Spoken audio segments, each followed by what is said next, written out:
Welcome to Pompeii.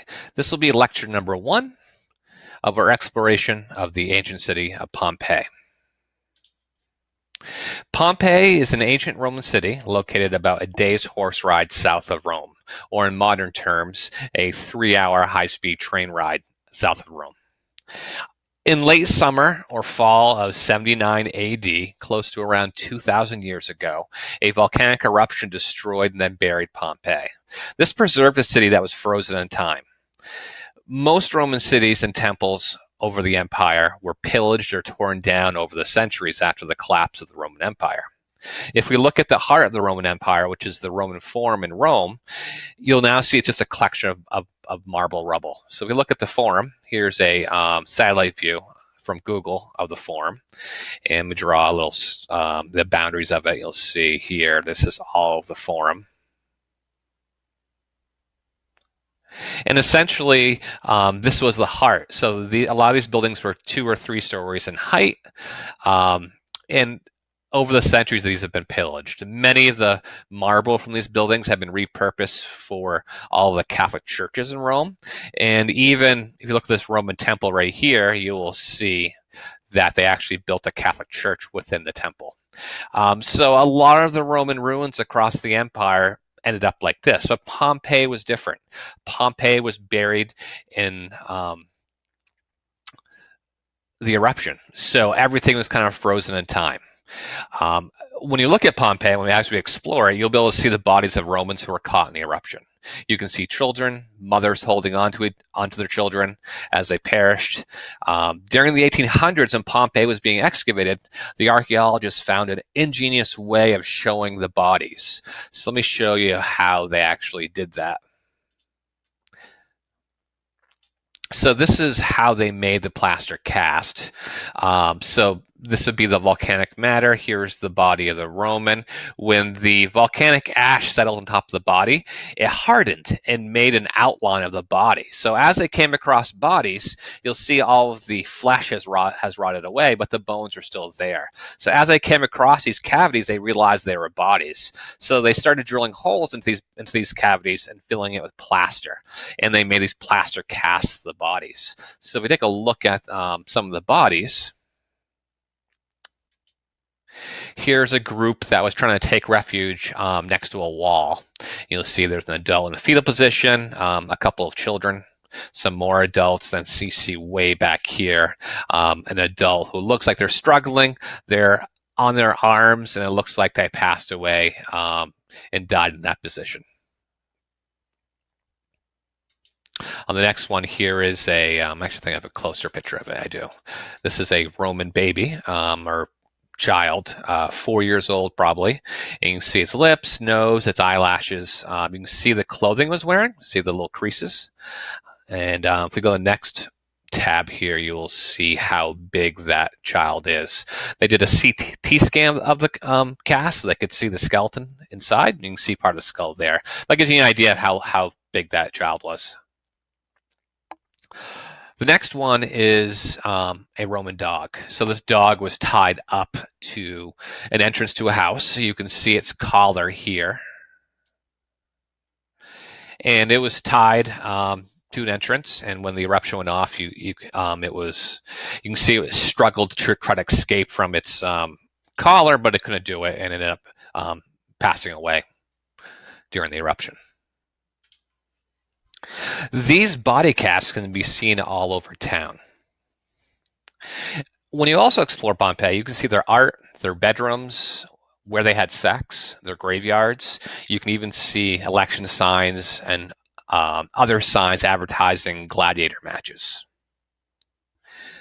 This next tab you will see, here's the entrance to a house in Pompeii. What do you think they're trying to tell us from this floor mosaic? Again, this is right at the entrance as you went into somebody's house. Now, if you look at the words, the first word is cave. And cave in Latin means beware. The next word is canum. And if you think what we call a dog today, the Latin term for a dog we use today is called canine. So canem means dog. So beware of the dog. So basically, the owner of this house was telling the visitors that beware, I have a dog. You can even see their graffiti they wrote on walls. They found around 1,100 to 1,500 examples of graffiti. The Romans loved to write on walls and leave graffiti around town. A lot of the graffiti is crude. If you ever gone to a bathroom somewhere and saw like graffiti, like where someone says, call this phone number for a good time, or I took a dump in this toilet, the Romans were the same way. So here is an example of some graffiti in Rome that is love-based graffiti. So basically this says, this is Secundus, that's his name. Basically he's saying, let's actually look at the translation here. It says, Secundus says hello to my prima, and there's prima. Wherever she is, I ask my mistress that you love me. So it appears Secundus had both a wife and a lover. Prima being his first, or his wife, and then his mistress being his second. So this is written on the door of someone's house. So all we can imagine is maybe Secundus was trying to tell the person of this house that he wanted his mistress to love him. Maybe this mistress lived at the house. We don't know. But you'll see things like this all over Pompeii. They even took selfies. So let's take a look at a selfie. This is a Roman portrait. This was in somebody's house. So we're assuming they are either a man and wife because they're being taken in a self-portrait together. And again, this would have been in their either bedroom or in what we would call maybe their living room. Sometimes it's called a triclinium. And you can see if we get a little closer, this guy has a wispy beard, kind of close haircut. And then if you scroll down a little bit, you'll see he has a scroll, which kind of marks that he's educated, he can write, and he might be a businessman. If you look at the woman, you'll see she has kind of her hair in a bob, a ponytail. She has curls in her hair. And then we look down, she has a stylus, which would be like a pen. And then she had like a tablet to write on. Usually it would have been wax or some type of slate that she could have written on with this stylus. So you can see that Pompeii is a city truly frozen in time, where you can see all this glimpse of Pompeian life. So let's move back a little bit and let's look at the larger Roman Empire before we go to Pompeii. We only have one map of the Roman Empire, and it is a road map. This map is from the Middle Ages and was copied from an original that has now lost to time. So this map, I really can't pronounce it well, but it's called the Tabula Peutinginaria. Basically, it's a road map. It's about 22 feet long, so it's huge. One thing you'll notice is that this map is not drawn to any type of modern geographic scale. It was more of a road map, so it showed the major cities and towns and the distance between them. So if you take a closer look at this map, you're going to see over here at the very far end, this is Thule, as the Romans called it. This would have been Iceland. And if we scroll over a little bit, you'll see this is Britannia, or what we call England today, Caledonia being Scotland, and then we have Ireland over here. And if we scroll down a little bit, you'll see this is all Spain, and then we come into France here. So let's take a closer look at where Pompeii would have been. So they put a little handy marker here, Rome, so I can find Rome. And if you scroll down a little bit, you'll see here's Roma, which would be Rome. And there's the old saying that all roads lead to Rome, and you'll see all these major roads that go over the empire are all leading directly into Roma. So all the roads that are built in modern Europe, a lot of them are based upon Roman roads. So the Romans basically created a road network that covered all of Europe all the way to the Middle East. It's huge. So if you look at Rome a little bit, or Rome, and basically if we head south, which is this direction right here,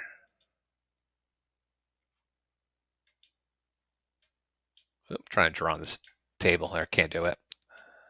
So if we head south, we can look for Pompeii. And there we are here. You'll see Napoli here. You'll see Oppilantis, Herculaneum, and then you'll see Pompeii.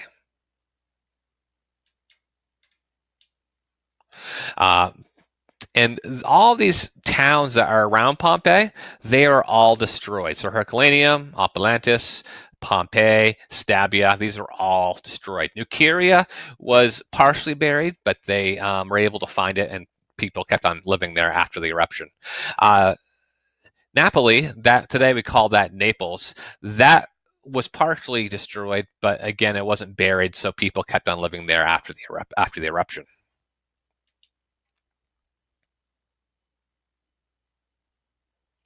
Now, unlike Pompeii, the other cities were built upon by modern towns. So Herculaneum, Oppilantis, Stabae, those were all, after they were recovered, people went back there and they built towns on top of them, not knowing there's anything underneath it. So Pompeii is the only one they've been able to excavate properly, because the rest all have modern cities or towns on top of them.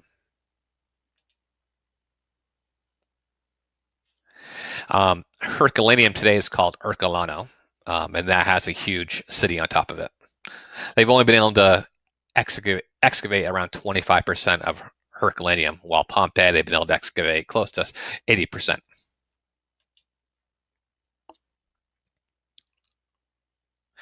Now, let's go to Google Earth and let's start exploring a little bit of Pompeii.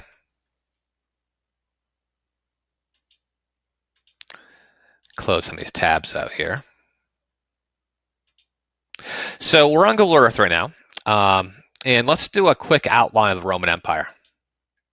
So the Roman Empire covered all of England, covered France, parts of Germany, all the way down through Greece, Turkey, the Middle East, Iraq, Jordan, Egypt, all of North Africa. And then it covered Portugal, Spain, France, and then back up to England again. So it was a huge empire. Lots of modern countries were covered by the Romans. And if you go to any of these countries today, you can find Roman ruins in almost all of these countries. Now let's zoom in a little bit to Pompeii. So let's actually zoom in a little bit more. And what you're going to see is there's Rome. If you remember from the other map, there was Naples, and there's Pompeii. We zoom in a little bit closer. We start seeing things. You start seeing Ercolano, which was Herculaneum. And then if we get a little closer, we can see Pompeii. Oppilantis is somewhere around here, if we can find it here. If I get a little closer, I might be able to see it. Nope. Oppilantis would be somewhere around here. Stabia would be down here, and then Nuceria was up here. So we're going to use Google Earth to explore Pompeii. You'll see I'm in there now. I'm going to use a web-based version. You can explore Pompeii on your own using Google Earth. I encourage you to do so. It's Google Earth was nice enough to go to Pompeii and actually do a street view of parts of the city, so you can do a kind of a street view exploration. We'll be doing that a little bit today. Let's actually get a little closer to Pompeii. Let me actually go to the archaeological park. And as we zoom in, you'll see all of this modern stuff around Pompeii. So as it's kind of rotating around, you'll see up here is Pompeii. I'm going to stop the scrolling around and move things around a little bit. So before I actually get too far into it, I want to just point out one more thing. If you look up here, here is Vesuvius. Vesuvius was a volcano that erupted and covered all this area. So it exploded that way and then this way. Again, Naples up here was partially damaged, but most of the eruption kind of went towards this direction.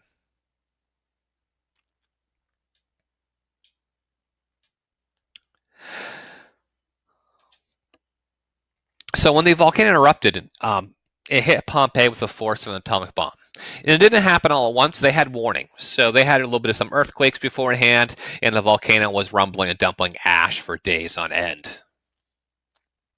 Pompeii had second floor buildings, so when we go there, you'll see most everything is only the first floor that's been preserved. The second floor was knocked over or knocked into the first floor of the building, so a lot of the second floor part of Pompeii does not exist anymore. They are trying to rebuild some of the houses with the second floor, so you'll see a couple in this course. Now let's get an idea of how big Pompeii is. So let me get a ruler here. And we'll move it around here. So get the ruler, we'll do miles. So we'll do a quick outline of the city. There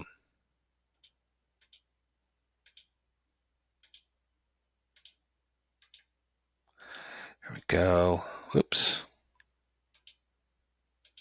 So Pompeii is about 1.9 miles. The perimeter.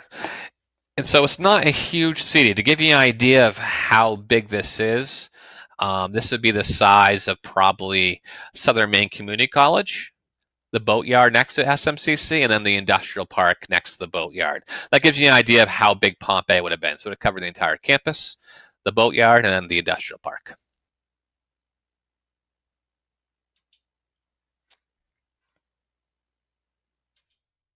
So let's get a little closer to Pompeii. And one thing you're going to notice is that there's a lot of gray there. So let me get a little closer and actually put it in 3D mode. So now we'll go into 3D. You see it's very drab. It's very gray, not a lot of color. One thing to keep in mind about Pompeii is that the Romans decorated their houses and buildings with splashes of color. So they used reds, blues, and greens on their buildings, on the interior. So things weren't always white or gray. There are a lot of times they used reds and blues. We'll see that as we explore the city. So we believe that between 12,000 to 2,000 people lived at Pompeii at the time of the eruption. Most of the population had fled before the eruption. About 1,000 to 2,000 people stayed behind. Most of these people were poor, slaves, soldiers, or people who just thought the eruption wouldn't be that bad. They thought it probably would go away. We've roughly found around 1,100 bodies so far in Pompeii, and there's more out there. Not all of Pompeii is uncovered. Let's take a quick look back out again here and go to the 2D view. And let me just put this in a different orientation. So if you zoom out a little bit more, what you're going to see is in this area right here, this area is area that's not been uncovered. It's still covered. So they're in the process of excavating these areas still. So that means about 80% of the town has been uncovered, but the rest is still covered up. So as they uncover these areas, they are finding more bodies. Here's a picture of one guy who basically had his head crushed by a heavy block. You'll see there's his body and there's the block that fell on top of his head when the eruption occurred. So most likely he might have been trying to run out of a building, and as the earthquake and eruption hit, it collapsed on top of him. So not probably the best way to go. Probably never thought people 2,000 years ago would be looking at his body this way. Close some of these tabs out here.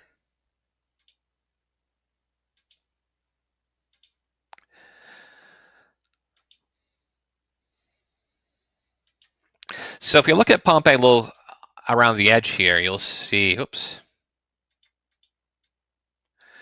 Get a little closer here. We'll go into 3D mode again. What you're going to see is you're going to see a defensive wall around Pompeii. This defensive wall, you can see it right there as well. This was basically a defensive wall. It was kind of marked the boundary of the city, but also provide defense. At the time that Pompeii was buried, the area was relatively peaceful. They really didn't use the wall for defense anymore.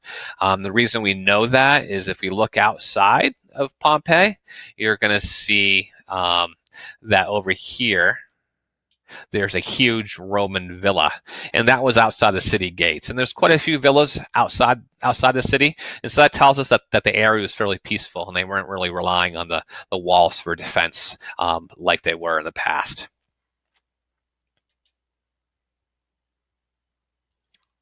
And later on in the lecture series, we'll explore this villa over here. This is called the Villa of the Mysteries. So if we take another look at the city, there are certain things you're going to see here. One, you're going to see what they call a forum. So all Roman cities had a forum or like a civic area, and that is right here. You'll also see the Temple of Isis, which is right here. So there are a lot of churches in Pompeii. There's probably quite a few large ones. There's one here, the Temple of Isis. There's the Temple of Venus. There's a basilica. So there's lots of churches in Pompeii.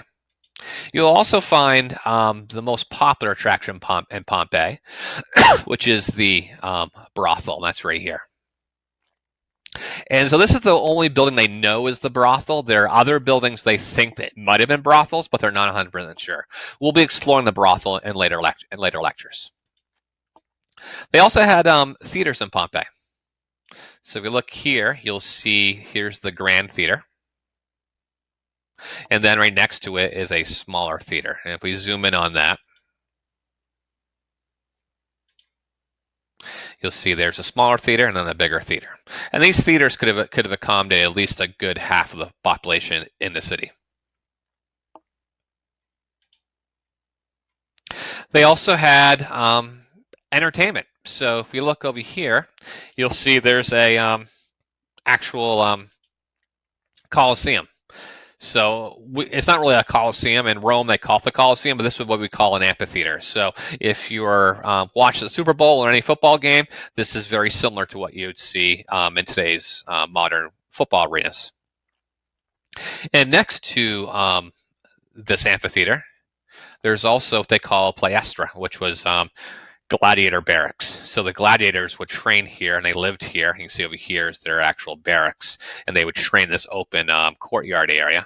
And they also made it easy access to the amphitheater, so they could, when they had matches, they could go right across the street to the amphitheater. You also see cemeteries along the major entrances to the city. It was illegal to bury the dead within the city walls. In almost every Roman city, the cemeteries were placed outside of the city walls, and usually they are on the roads going into the cities. So to a certain degree, whenever you went to a Roman city, including Rome, you'd always walk through cemeteries first before you actually got to the city. So we'll be exploring the cemeteries a little more in depth in a later lecture.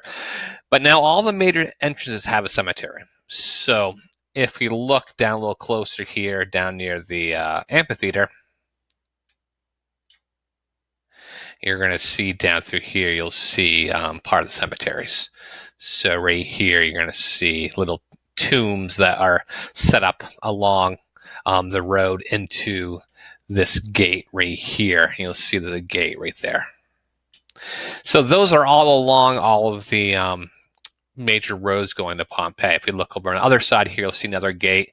There's a cemetery over here. And then on the other side, over on this gate, you'll see there's a cemetery all the way from here, all the way down.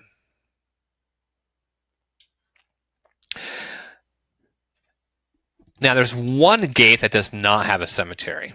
And no one who lived in Pompeii is alive today to tell us why there is no cemetery at this gate. This gate is now called the Marine Gate. And it's right here. And as we get closer, you'll see that there's no cemetery.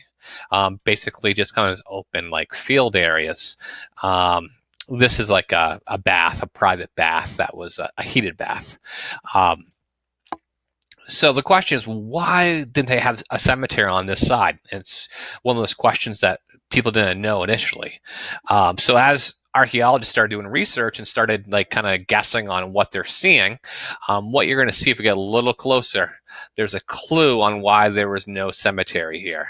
If you look right here, you see the little blocks that are attached to this retaining wall. And that was the clue on why there were no cemeteries at the Marine Gate. If I can get a little closer, and I'll put it in 3D mode here. There we go. So you see those blocks? Those are right there. So those are on that retaining wall. And that was the clue that archaeologists need to figure out why there was no cemetery there. So let's do a street view and get a little closer here.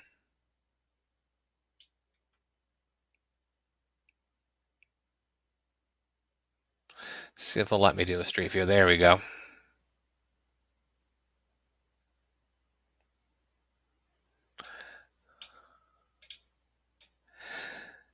So what you're going to see down there in that corner, if I can zoom in a little bit, you're going to see those blocks again. So what those ended up being, they figured out, is they're boat moorings. This used to be a marina. So Pompeii used to overlook the ocean. And so that tells us that when Vesuvius erupted, it changed the coastline. So Pompeii now is about around 5 to 10 miles from the ocean. But 2,000 years ago, this was a marina, and people could have parked their boats right here. So let me see if I can find a better picture of these moorings.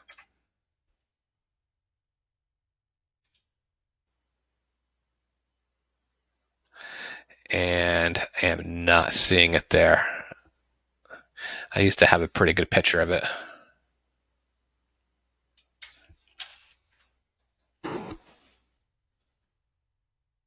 Right there, you might be able to see it a little closer. So it's kind of a blurry picture, but oh, there we go. So you see those little square blocks with the round holes. So you would kind of bring your boat up, you tie it to the mooring, and then you can get off the boat and go into Pompeii. And so this marine gate, the reason there was no cemetery was because it was all water.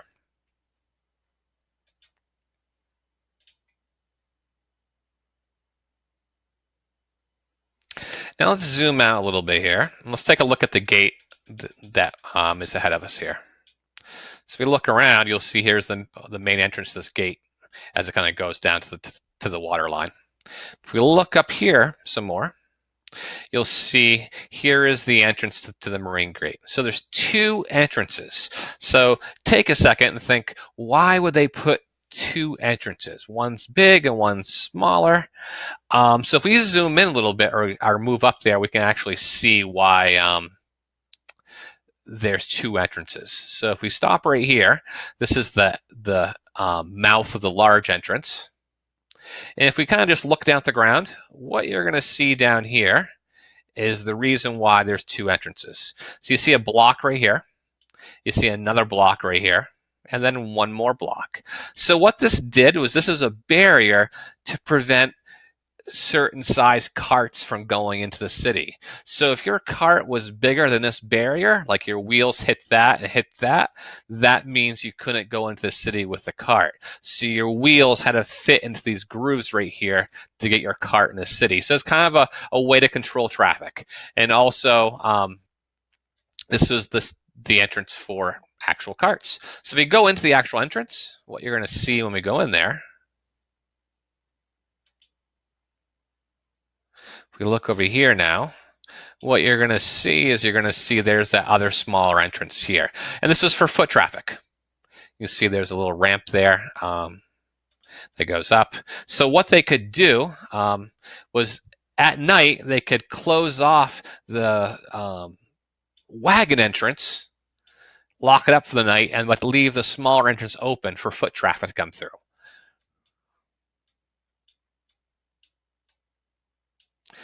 So let's move a little further into Pompeii. So we're now right into the beginning of the city. Right behind us is the marine gate we came through. Over here, this would have been a villa or kind of like a more of a wealthy house. That would have been more of a kind of like a small mansion for wealthy people. And it also had a private entrance to the baths down below. So we think this villa was connected to the bath that we saw outside. But one thing I take notice right here is there is a stairwell.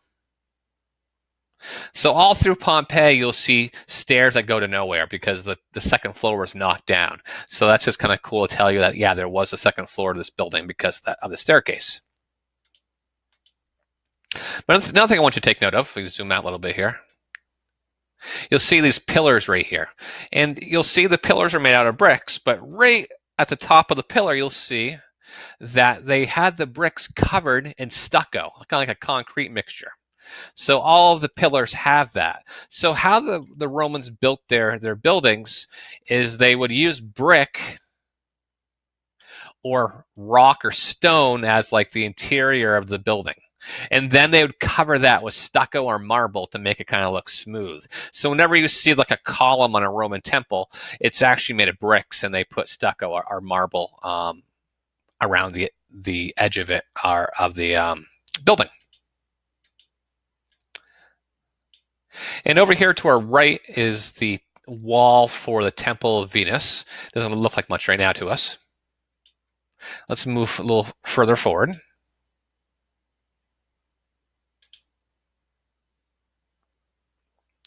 So in this next area, if we look over to our left, you're going to see a side street.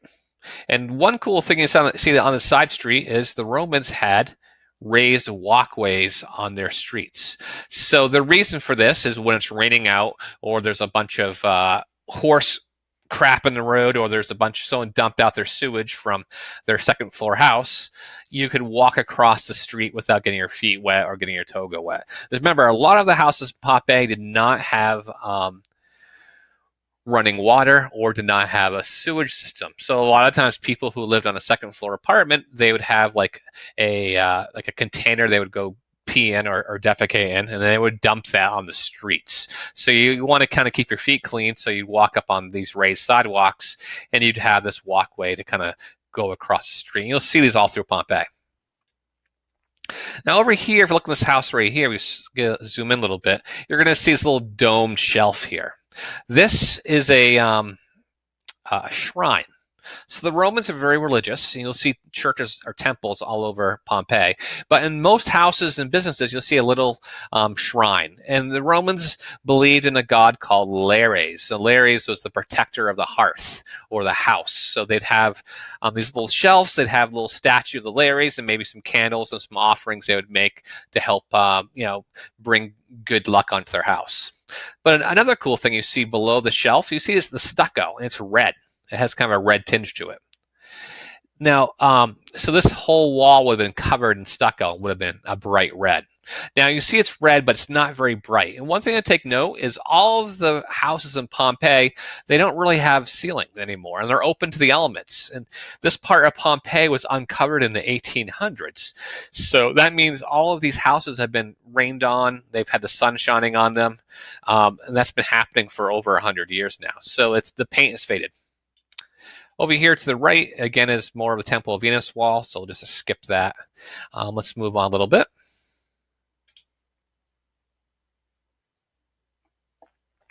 Okay, so in front of us is the Forum. And the Forum was the kind of like the civic center of Rome. The Forum was for businesses and government work.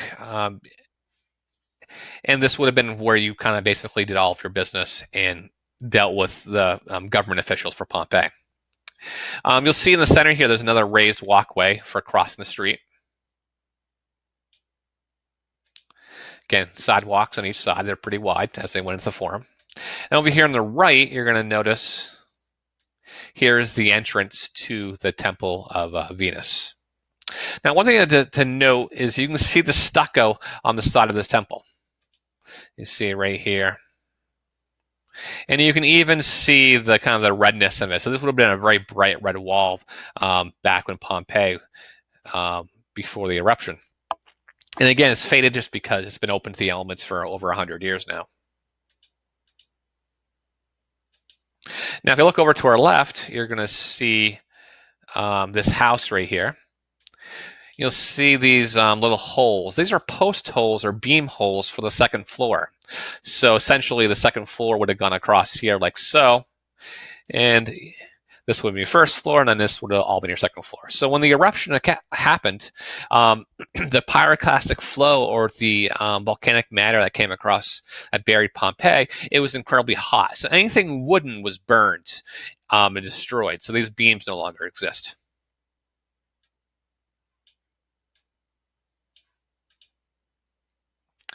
Now, as you can see, there are tons of tourists in Pompeii. Pompeii is one of the most popular archaeological sites in Italy, and they get thousands of tourists per day. I wouldn't to Pompeii last summer, and there were thousands of tourists. It was kind of obnoxious because there's so many tourists from all over the world here. But the good thing about Pompeii, it's huge, and so there's a lot of small streets you can get lost on that allow you to kind of avoid some of the tourists.